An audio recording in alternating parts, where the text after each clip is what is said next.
Hello, everybody. Hello again. My name is Emma, and welcome to Faith Night Friday. So here we are, and can I help you? Huh? Can I help you? You need to make up your mind where you're going to be. Okay, 1 second. No, you're not going out.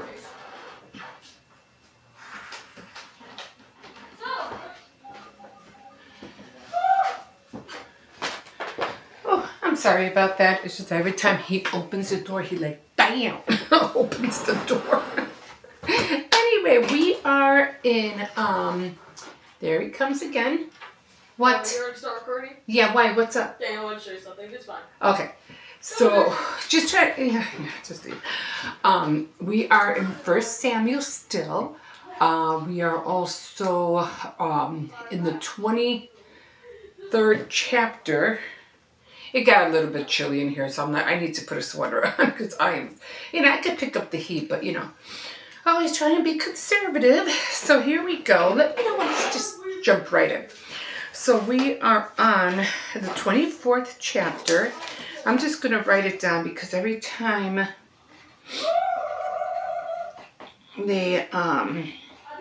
I do this, I always forget where were we on, and then I have to go back and go on the phone and try to figure out where I left off and blah blah blah.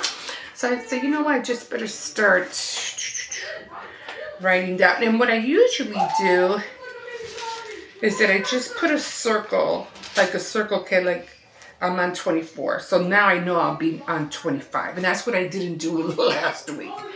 And I'm like, oh my God, I'm screwing up and blah, blah, blah. And then I get all upset. Okay, so we are on chapter 24. And let's just dive in, okay? So I'm reading out of it's just the Good News Bible, today's English version. I do have other, versions, the King James, the NIV and so forth. But this one just seems easier for me, okay? Okay, so David spares Saul's life. Okay, so when Saul came back from fighting the Philistines, he was told that David was in the wilderness near Engedi.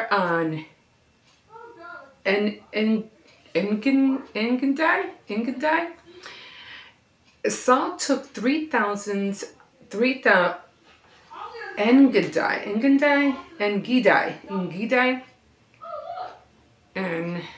G'day. I think I'm saying it right. I don't know. I'm always chopping up these words, but I figure as I go along, as I, keep reading these, names or words, I'll eventually say them right. So just bear with me on that score. Saul took 3,000 of the best soldiers in Israel and went looking for David and his men east of Wild Goat Rocks. Life came. Now he came to a cave close to some sheep pens by the road and went in to relieve himself. Go to the bathroom. It happened to be the very cave in which David and his men were hiding far back in the cave. They were hiding far back in the cave. They said to him, "This is your chance. The Lord has told you that he will put your enemy in your power, and you can do to him whatever you want to do." David crept over and cut off a piece of Saul's robe without Saul's knowledge of it. But then David, now how would that happen? He had to be pretty close. Okay. David crept over and cut off a piece of Saul's robe without Saul's now knowing it. But then David's conscience began to hurt, and he said to his men, "May the Lord keep me from..." Go ahead, don't worry. What's up? What are you looking for? I don't know where I put my Steam Deck. It's right there. I put it in there. Thank you. Huh? "May the Lord keep me from doing any harm to my master, whom the Lord chose as king. I must not harm him in the least, because he is the king chosen by the Lord." So David convinced his men that they should not attack Saul. Saul got up, left the cave, and started away. Then David went after him and called him, "Your Majesty." Saul turned around, and David bowed down to the ground in respect and said, "Why do you listen to the people who say that I am trying to harm you?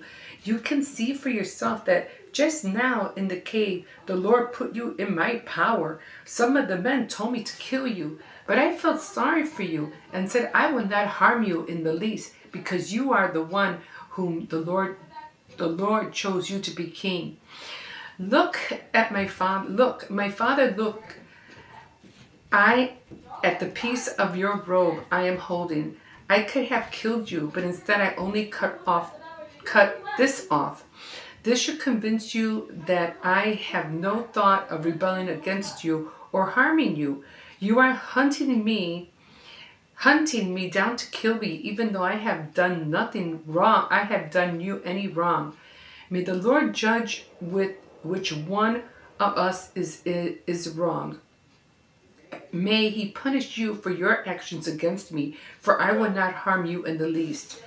You know the old saying, evil is done only by evil men, and so I will not harm you. Look at what the king of Israel is trying to kill. Look at what the king of Israel is trying to kill. Look at what he is chasing. A dead dog, a flea. Well, that's how David sees himself. It's like, I'm a nobody. I'm nothing. I don't know why you're trying to do this to me. The Lord will judge, and he will decide which one of us is wrong. May he look into the matter, defend me, and save me from you. When David had finished speaking, Saul said, "Is that really you, David, my son?" And he started crying. Then he said to David, "You are right, and I am wrong. You have been so good to me, while I have done nothing. I have done such wrong to you. Today you have shown how good you are to me, because you did not kill me, even though the Lord put me in your power. How often does a man catch his enemy and then let him get away unharmed? Then the Lord bless you for what you have done to me today. Now I am sure that you will be king of Israel, and that the kingdom will continue under your rule. But promise me in the Lord's name that you will spare my descendants, so that my name and my family's name will not be completely forgotten." David promised that he would. I say back here, when David had finished speaking, Saul said, "Is that you, David, my son?" Like he didn't know it was him. Okay. And he started crying. Then he said to David, "You are right and I am wrong." He started crying.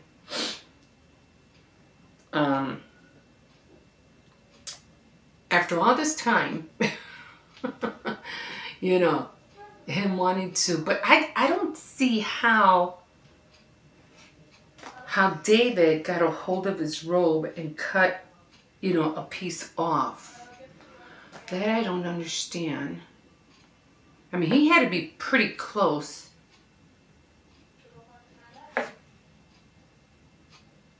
Saul took 3,000 of his men to En-Gedi.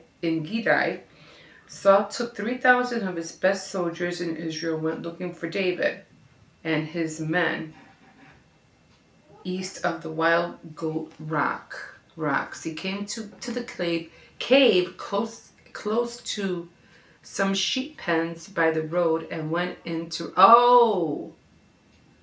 Saul did that. Saul was the one that went into the cave to relieve himself.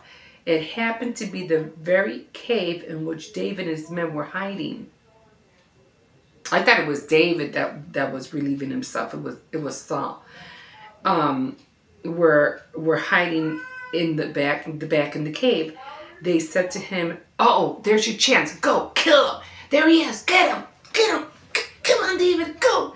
But David, the Lord has told you that he will put your enemy in your power and you could do to him whatever you wanted to.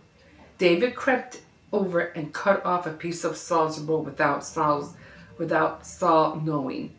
But then David's conscience began to hurt, and he said to his men, "May the Lord keep me from doing any harm to my master." So, okay, so I was wondering, I was like, how did he cut a piece of the robe from Saul? But now I get it, because usually caves are dark, right? I mean, you can't really see, there's no light in there. And you don't know who's hiding in that cave. You can't see anything. But Saul didn't know that. He didn't know David and his men were hiding in there. And then he went in there because he heard that that's where David was at, not knowing that David wasn't alone. He had all these soldiers with him. So Saul went in there, went to the bathroom, and that's when David crept up and took a piece of his robe. And yeah, he could have killed him right then and there. He could have been like, "I'm done. We're done. You're dead. Leave me alone now. Okay, that's it. We're done." But his conscience got the better of him, and he said, "No, I'm not gonna do like two wrongs don't make a right. In other words, like, I'm not gonna do what you're trying to do to me. No, I'm not." His conscience said, "No, don't do that." So he spares Saul's life. So he's lucky on that score that David didn't kill him when he had the chance. Okay, so let's see what the over here, which I read the chapter by chapter Bible commentary. And we are on chapter 24. So I'm going to put a little mark here because, again, I always forget. Okay, so this one. Okay, so circumstances. People interpret events differently depending on the way they have in their hearts. Saul thought circumstances were safe, so he laid aside his spear and went into the cave. David's men saw a great opportunity for David to avenge himself. But David saw an opportunity to show mercy instead. It doesn't say instead, but David saw an opportunity to show mercy. It may have been Saul's enemy, but Saul was not David's enemy. So like, why should I kill you? I have no beef with you, You're the one that has beef with me. I don't know why. Keep him quiet.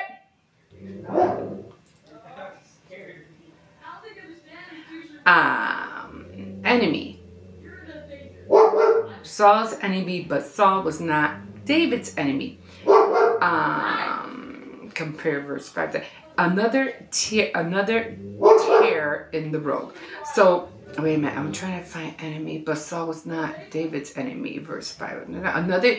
Another tear in the robe. That's fascinating. The tear in the robe. Wasn't there another tear in a robe somewhere? No, it was tear in the curtain. Okay, so conscious.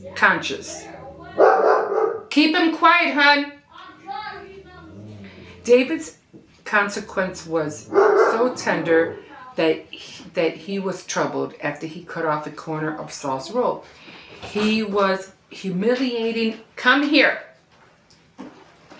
Get over here. Be quiet. What are you doing? He's barking at our dog. Leave the dogs alone. I said come here. Get over here.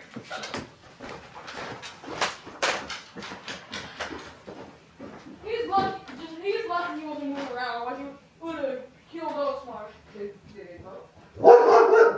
go. That's what shit happens. Calm down. I don't think it's down. He jumps all over the place. He smacks in the face with his tail. Calm down. Okay, let's go. Let's go outside. Come on, let's go outside.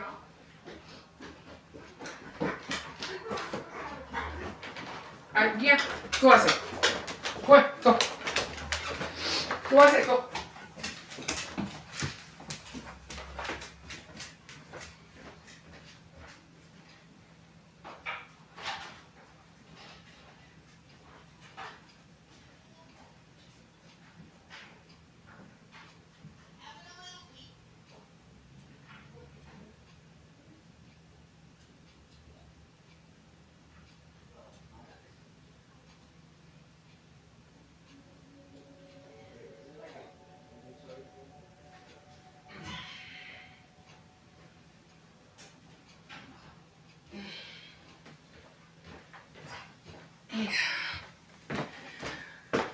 Okay, sorry about that.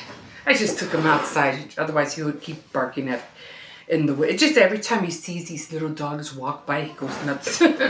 Okay, so, okay, so, oh, these glasses are foggy. Okay, so conscience. David's conscience was so tender that he was troubled after he cut off a corner of Saul's robe. He was humiliating the king, and David knew what it meant to respect authority. That winded me. He's a big dog. A sensitive conscience is a great treasure and a vulnerable and a value guide. Don't lose it. Cowardice.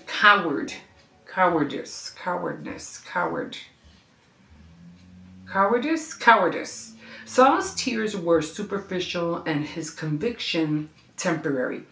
Yeah, because it's like all this time he's like, he wants to get David, he wants to kill him. All of a sudden he starts crying.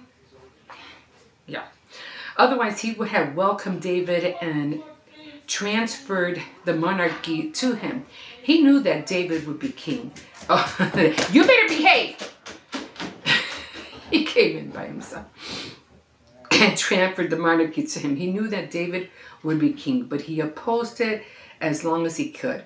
His greatest concern was that David spare his descendants, which David promised to do. However, it was Saul's sins, not David's revenge, that destroyed his family. And that we'll read about that soon, because I'm like, yeah, what happened that,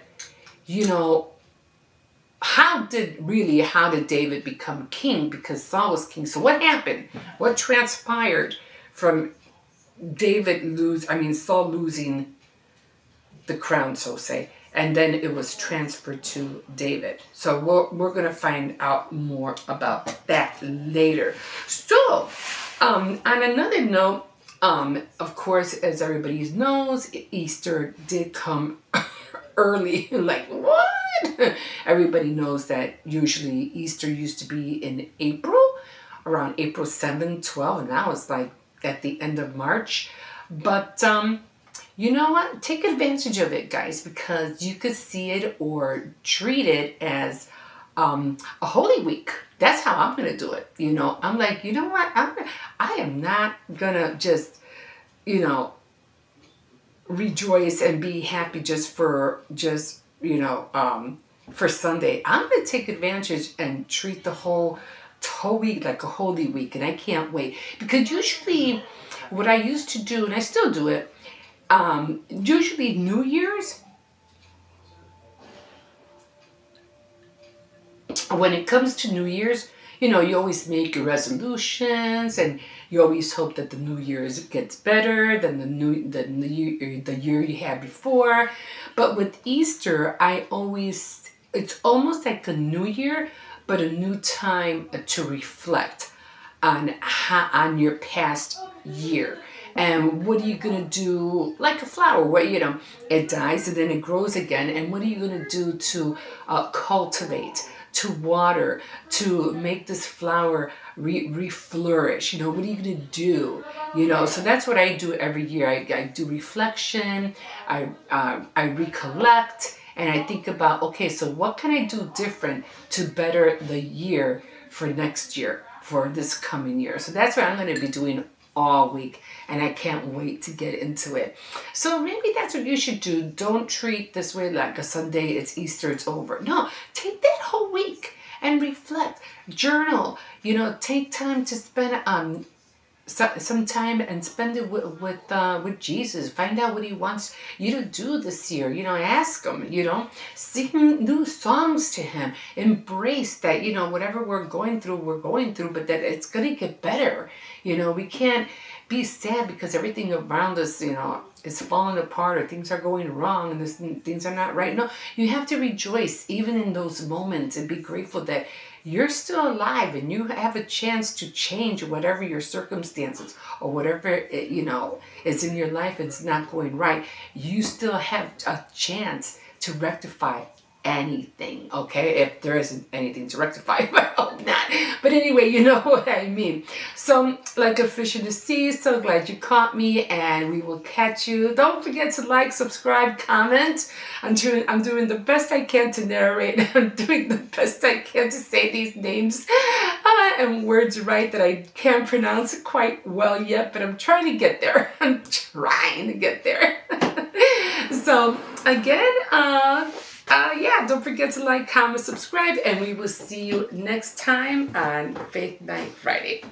Bye-bye.